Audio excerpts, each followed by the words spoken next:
Video में हम लोग बात करेंगे पाकिस्तान द्वारा इंडक्ट किए जाने वाले एक 5th जनरेशन फाइटर जेट के बारे में। साथ ही इस वीडियो के दौरान हम लोग ये भी समझने की कोशिश करेंगे कि इसका भारत के ऊपर क्या इम्पैक्ट पड़ने वाला है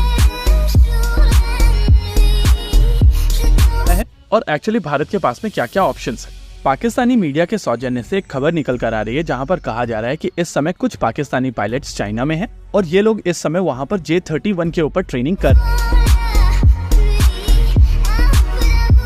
रहे हैं। J-31 चाइना का एक स्टेल्थ फाइटर जेट है जिसने अपनी पहली उड़ान साल 2012 में भरी थी और तब इसको FC-31 के नाम से जाना जाता था। वैसे तो चाइना की तरफ से इस एयरक्राफ्ट को एक्सपोर्ट मार्केट को ध्यान में रखते हुए बनाया गया था और आइडिया था कि जो देश F-35 नहीं खरीद सकते हैं या जिनको बेचा नहीं जाएगा उनको यह एयरक्राफ्ट ऑफर किया जाएगा। बहुत सारे एनालिस्ट की तरफ से क्लेम किया जाता है कि इस एयरक्राफ्ट को बनाने के लिए चाइना ने F-35 लाइटनिंग 2 का डेटा चुराया था और उस डेटा को यूज करके इस एयरक्राफ्ट को बनाया गया है।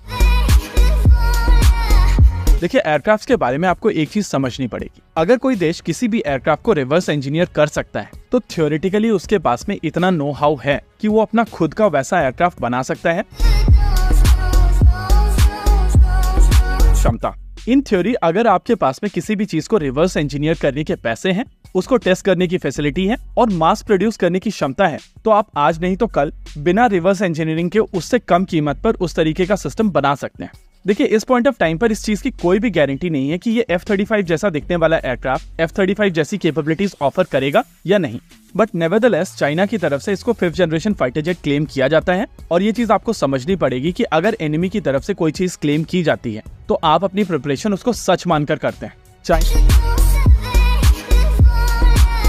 चाइना की तरफ से काफी बड़े नंबर में J-20 एयरक्राफ्ट को अपने बेड़े में शामिल किया जा रहा है और अब पाकिस्तान भी एक 5th जनरेशन फाइटर एयरक्राफ्ट अपने बेड़े में।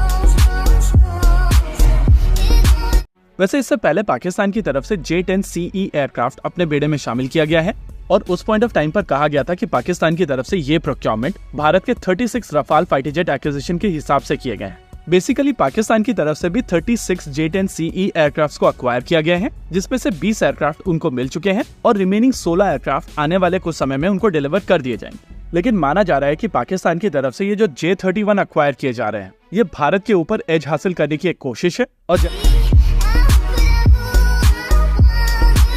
लेकिन स्टेल्थ फाइटर एक ऐसी कैपेबिलिटी है जो इस समय भारतीय वायुसेना के पास में नहीं है और आने वाले समय में बहुत जल्द ये भारतीय वायुसेना को मिलने वाली भी नहीं है। देखिए, साल 2019 तक भारतीय वायुसेना की तरफ से कोशिश की जाती रही कि रशियन पार्कफा T-50 को अपने बेड़े में शामिल किया जाए, लेकिन जब वो इवेंचुअली Su-57 बना तो भारतीय वायुसेना का असेसमेंट था कि ये फाइटर जेट भारतीय वायुसेना की उस समय की रिक्वायरमेंट को मीट नहीं कर रहा था और उनकी तरफ से कहा गया था कि अगर रशिया इस फाइटर जेट को मास प्रोड्यूस करता है और अगर फ्यूचर में भारतीय वायुसेना को इसकी रिक्वायरमेंट पड़ती है तो तब भारतीय वायुसेना इस फाइटर जेट को खरीदने की बात सोचेगी। तब से अब तक भारतीय वायुसेना की तरफ से इस फाइटर जेट को लेकर एक भी बार बात नहीं की गई है और इसी वजह से माना जा रहा है कि भारतीय वायुसेना इस एयरक्राफ्ट में बिल्कुल भी इंटरेस्टेड नहीं है। दूसरे जिस एयरक्राफ्ट को आमतौर पर भारत में एक ऑप्शन के तौर पर देखा जाता है वो F-35 लाइटनिंग 2 है, लेकिन ये चीज हम सभी जानते हैं कि यूएस भारत को ये एयरक्राफ्ट नहीं बेचेगा। रही बात इंडिया के इंडिजिनस प्रोग्राम की, तो शुरुआत से ही ये प्लान था कि ये एयरक्राफ्ट साल 2030 में प्रोडक्शन में जाएगा और नेचुरली उससे पहले ये बनता हुआ मुझे तो दिखाई नहीं दे रहा है। हालांकि GE F414 को लेकर भी किसी भी तरीके की डील अभी साइन नहीं हुई है।